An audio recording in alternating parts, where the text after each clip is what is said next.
Other than that, we'll hang out. We'll talk about the trade deadline that was and wasn't.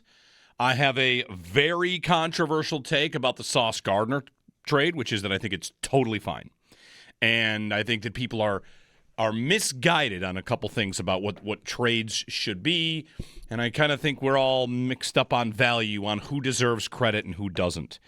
So we'll see. We'll see if you like what I have to say. You can give me a call at 803-0550 and 1-888-550-2550. All right.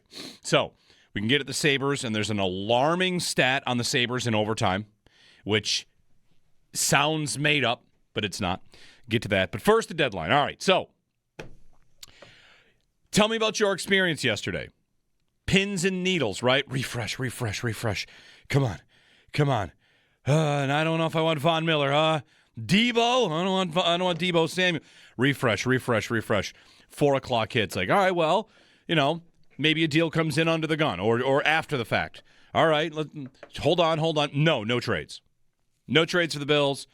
No trades for the Steelers. No trades for the Patriots. No trades for the Chiefs. The report today is the Chiefs were willing to give up a fourth for Breece Hall, but the Jets wanted a third for Breece Hall. Okay, interesting. That seems like something you should have figured out. All right. My experience in the trade deadline is I don't. What do these GMs do? What's your job? What are you here for? Are you here to auto draft during the draft and then just kind of sit back and say like everything else is too expensive? Or are you here to win? Who's in it to win it? The Colts. Unfortunately, the only team that was really is in it to win it is the Colts. And I don't know that anybody saw it coming. They're going to trade 2 firsts and A.D. Mitchell for Sauce Gardner. But the Colts show you what it looks like when you say, you know what, we're good. We've got a shot here to get better right now and in the future. And we're going to go get a provably good to great player and see if we can continue to help him in the right direction. We've got a smart defensive coordinator.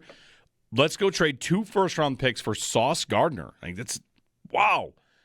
And to me, the reaction on the Colts trade is so backwards. The Jets are getting all this credit for what? Like, yes, they do the thing they're supposed to do. You don't give them credit for that. Trading away great players and getting picks in return, anybody could do that. The Sabres have done that 15 times. Anybody can do that. I don't give you credit for that. That's signing your name on a piece of paper. Congratulations, you traded away. Let me check here. Oh, Sauce Gardner and Quinnen Williams, 2 awesome players for picks. Wow, parade for the Jets. Of course they're supposed to do that. I'm not going to parade for them. It's the easiest part of the job. You walk in the door, they tell you, this team stinks. What do you want to do? What if I sell some pieces for some money? Great. You're a genius. What the Colts did, to me, is what the deadline should be for most of these teams. And I'm kind of stunned. I wonder if we'll get there in 2, 3, 4 more years. The deadline has slowly been rolling towards more activity, right? More and more trades. It's more of a day than it was 10 years ago. It's probably more of a day than the NHL trade deadline, which used to have its own ecosystem or whatever, its own orbit for weeks leading up to and trade center. And the NHL trade deadline got really boring, and there's a lot of reasons for that. But tell me the risk for the Colts. Really ask yourself, what is it? Well, I mean, they won't have 2 first-round picks. That's right. What would they have done with those 2 first-round picks? They would have tried to get a player like maybe a Sauce Gardner, who was taken in the top 10, right, and is a very, very good player. The Colts are now good. They're good with, let me check here, Google, Daniel Jones. A team with Daniel Jones as its quarterback goes and spends to try to win now? Daniel Jones? Indiana Jones? That guy? You decide, you know what, it's time to win. Let's get better today. What is truly the risk for the Colts? Well, you might miss out on a Sauce Gardner kind of pick. Yeah, and then there's one other first, and what's that? Maybe it's a nice player. You part ways with A.D. Mitchell. And what's that? Saying goodbye to a player that just doesn't work for you. All right. The Colts with Daniel Jones are going in, and the AFC contenders, Bills, Chiefs, who do you want here? Patriots, Chargers. I guess the Chargers made a couple smaller trades. Broncos, These teams don't want it? What? The team with Daniel Jones showed more gumption than any of you? I got to understand it. Somebody explain to me. I don't understand it. This is the NHL. If the teams that had Crosby and McDavid sat at the deadline and the teams that don't have the best players are like, you know what, it's time to try and win this thing. I don't understand. Like, could the Bills have made a huge trade or a small trade? Sure, fine. I'm going to sit here and tell you a lot today that I'm not mad about it, and I'm going to sound mad. But the thing that I am is just I don't understand. I do not understand how the teams that have the human cheat codes are sitting around. The Eagles, I guess, didn't do that. I don't think they have a human cheat code. What the Eagles' cheat code is their GM, who's always moving and always doing stuff. And he goes out and gets a potentially premier pass rusher, maybe tier 2 guy in Jalen Phillips. They sign everybody. They pay everybody. They have all these amazing players. They don't sit still. And here the Bill, I just don't get it. And that's the problem, I guess, is human cheat code on your team, and your answer is to stand pat. Human cheat code running your offense and possibly a road to the 1 seed in a first-round bye. I don't care if you think spending a first-round pick increases your odds to win the Super Bowl in the next 3 years by 6%. That 6% seems like a good idea to me. You've never won. You've never won. I'm amazed at the willpower. I'm amazed at the ability to have that patience that maybe I have in my life, but not in my sports life. I don't get it. You're the Chiefs. You have a chance to go to 4. This is, again, more than the Bills right now. You have a chance to go to your 4th consecutive Super Bowl, 4 in a row, win again. You're living a dynasty. What are you afraid of? What on earth could you be afraid of? Patrick Mahomes, they want a 3rd for Breece Hall? Sorry, we have a very firm stance. It's got to be a 4th. What are you doing? Why do you have the job? I don't get it. It's wild to me. Thank goodness for the Jets, and thank goodness for the Saints. The only teams that boldly went in a direction are the bad ones. Why can't the good ones decide, like, it's time to go in a direction, bolt, we're going to go try to win this thing? Instead, everybody just kind of sits still? Amazing to me. Truly amazing. So here we are.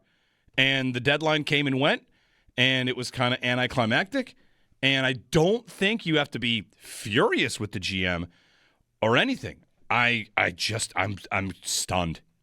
Stunned that an inaction, maybe one trade by one of these teams would have led to some dominoes falling. Maybe New England going out and getting a running back. They were said to be in the running back market. I don't want to pony up for Tony Pollard. They have all this cap space. They don't want to pony up for who? Olave, if you're New England. You haven't been able to get a receiver to sign with you outside of Diggs, which has worked out pretty well, in a decade. And you just make a trade. Like, do something, man. Get bold.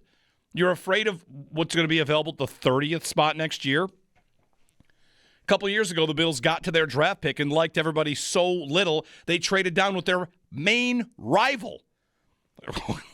You're afraid of trading these picks? These picks are just so tantalizing. I don't need the Bills to sell the farm. I would have done the Shaheed deal probably. I don't think that has to kill them. My refrain on repeat today will be a lot of, does nobody ever want to really just go? The Rams are given credit for how many years ago? Is that 6 years ago now? Is it 5 years ago? Where they trade for Vaughn and then signed Beckham. The Rams built their entire team out of trading away first-round picks. They didn't have a first-round pick for like 7 seasons. And they are consistently good. Consistently good. I'm stunned. I'm stunned the deadline was such a dud outside of what the Jets did. And the Jets are being celebrated because in 2027, they'll have 3 first-round picks. Congratulations. You know how these trades ultimately go? There's a beautiful tie-in today. Beautiful tie-in. Wow, look what you did. You got so much stuff as the bad team for getting rid of an awesome player. Yesterday, Noah Ostlund scored 4 years after being acquired by the Buffalo Sabres. 4 years. All right, great work. Where is anybody that wants it, that wants to go get it? Stunning to me. There you go. I'll have more on it, but geez. The Seahawks go out and get Rashid Shaheed. Is that the most bold move we got on the entire day? A team with a very good offense and one of the top, 5 receivers in football. You want to say he's number 1 or number 2, number 3? They add another speed element. They add more to their offense. It's a good offense adding more. The Seahawks did it. So now I'm at Daniel Jones and Sam Darnold have their GMs leaning in. Human cheat codes with built-in stability. Just wait and say, we'll take our chances. We'll be there again. And if it doesn't work out, we'll be there again. And if it doesn't work out, we'll be there again. Yeah, you probably will. Maybe one of these years, it doesn't have to be an emergency to make a trade. Like Tre'Davious White gets hurt, so you need to go get Rasul Douglas. Or your receivers are such a mess, you have to go get Amari Cooper. Maybe you could, trade from a position of strength where you already feel good and then go get more. That's just me. I don't know. I don't get it. And there's my take. 803-0550. 1-888-550-2550. Is it just everybody's impatient and wants to try to win the Super Bowl? Yeah, sure. That's me. I want commitment. I want, bleep them picks is a common refrain here. You don't even have to really go that far. It's stunning to me. It's stunning to me that the most safe, most successful teams, the Steelers, they're going to fire their coach, having a great season. Going to fire their GM. The Patriots having a great season. You're the rookie quarterback window. You're not going to do anything? Amazing to me. 803-0550. We'll get your thoughts on it in 1-888-550-2550. That's just the conceptual idea that the deadline is such a dud, and without these teams that are selling off pieces like the terrible Saints and the terrible Jets and Jacoby Myers, who asked for a trade, without those 3 bottom feeders, what would you have left from the deadline? You'd have nothing. And the Dolphins, I guess, they sold off like Jalen Phillips, right? The rest of it. Anybody? Nobody wants to go for it. Everybody at the top is just feeling just fine, except the teams with Daniel Jones and Sam Darnold. They're bold. They're ready to try and go here. 803-0550. Is there a deal where I would have given up 2 firsts as the Bills? Maybe. There might have been. Garrett Wilson, if that was available. There are reports that the Jets were contacted by teams in their division but were reluctant to do that. That's got to be, the Bills or the Patriots reaching out to the Jets. Is that Quinnen Williams? Would the Bills have given up a first for Quinnen Williams? Maybe. I don't know. They have so many defensive tackles in the mix. I kind of don't know, but maybe they would have. How would I feel about that? It's a good question. At least it would have felt like they were really going for it, and I would have been into that. So I end up feeling a little bit, ugh. All right, we had a deadline, and again, just more than the Bills a little bit here. No one wants it. No one wants it. Want to go back, got to go to the draft and put it back on auto draft and take your BPA and just wait for all these kicks at the door, hoping one day to get through and not taking something, just going and getting it. We'll get your phone calls in. 803-0550. Jeremy White with you here on WGR. Lots to get to post-deadline. Larry in South Florida. Hello, Larry. Good morning. Hey, good morning, Jeremy. Where to begin? I'm so beyond frustrated with we're in this wide receiver, whatever we call it, because of him. His lack of attention to that position for the last 5 drafts, in my opinion, when there's been unbelievable receivers, even when we drafted that were available. And we end up with Keon Coleman, who looks like at this point is just a really bad pick to trade with Kansas City of all teams. Like, we can't get teams in our own division to trade with us, and we're trading with Kansas City for the rights to get Keon Coleman. I mean, this is awful. This is his fault for putting us in this position. And then you look at Dallas picks up the linebacker from Cincinnati, Logan Wilson for a 7th, yeah. You mean to tell me, Mr. Bean, you can't go and offer a 6th-round pick or even a 5th to get it? The part that really gets my goat is we spent our first 5 draft picks this year on defense, Jeremy, and our third-round pick doesn't even play. He's not injured. He just doesn't play. You mean to tell me you can't use that to get a wide receiver? It's just, I think, the lack of attention because, I don't know, is it because we have Josh Allen, he can make any receiver great? Is that the thought process? I mean, who knows? But it's time. And the other thing is, and I was telling Joe Kelly, if the Sabres just win 2 of those 4 overtime losses, we're tied for third, which is crazy. And I'll be there Thursday or Sunday at the Bills game, hoping I'll bump into look for Joe. Yeah, thanks, Larry. Look for Joe. Thanks for the phone call. I mean, I don't know if I said wide receiver in the first 18 minutes, that little as I started things off. Like, sure, they could have used that. They could have used the Michael Hoyt injury happening right before the deadline. Like, that might be tough to find the Michael Hoyt replacement, who that is. But you were given the opportunity to try to find that. And I don't want to sit here and sound like I think Bean's done a terrible job or is a disaster. I'm more just still blown away that contenders at the deadline don't want to try to get better or don't want to spend what it takes. And I also don't want to just say, well, I guess the prices were too steep. All right. The prices are the prices. The market's the market. You go to the market, you want to buy something, here are the prices. You don't get to walk up there. I don't get to go to the TV store and say, like, interesting, a $2,000 TV, I'll give you $1,000. No. Well, takes 2 to tango. Like, no, that's the price. The price is the price. So, negotiate, work on it. Go for the price is a third. What if we did a fourth and a sixth? What if we did a fourth and a this slide or 2 like whatever. We don't get to go in on these conversations. We don't get to see behind the curtain. This is true of the draft too. And whether that's, let's use the Chiefs for example, a third or a fourth for Breece Hall. If I'm a Chiefs fan, I am upset that I did not get Breece Hall for a third round pick.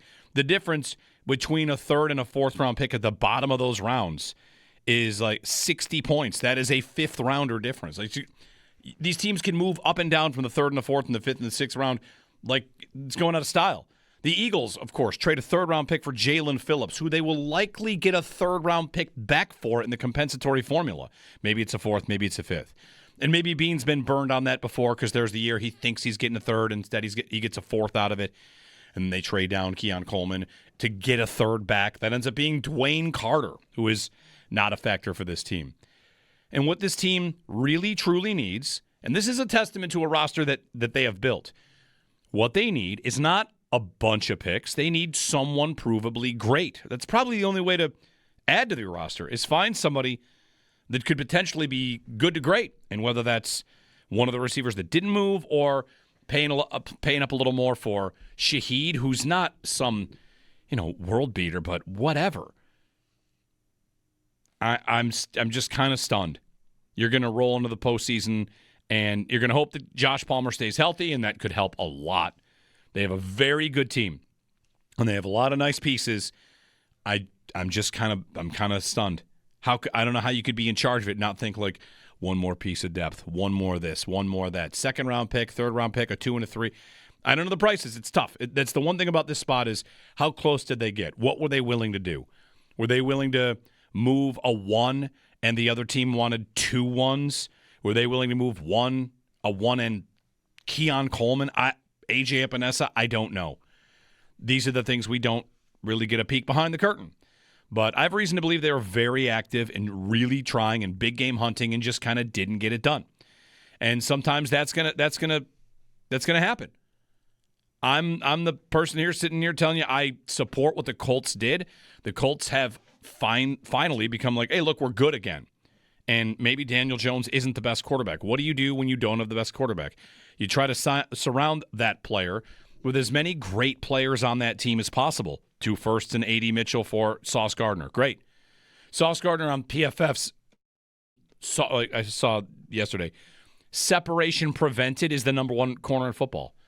Maybe he's not been at his best the entire time with the Jets, but they went out and got a toolsy corner that has a lot of reason to think he could be a top guy. And they did it with Daniel Jones. Daniel Jones and Sam Darnold, their team said, let's go, baby. Let's go in.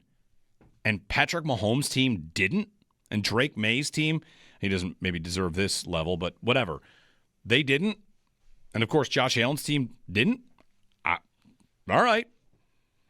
Good luck. If you don't do anything, you can still win the Super Bowl. But I saw the number yesterday. The last 11 Super Bowls, one of the two teams made an in-season trade.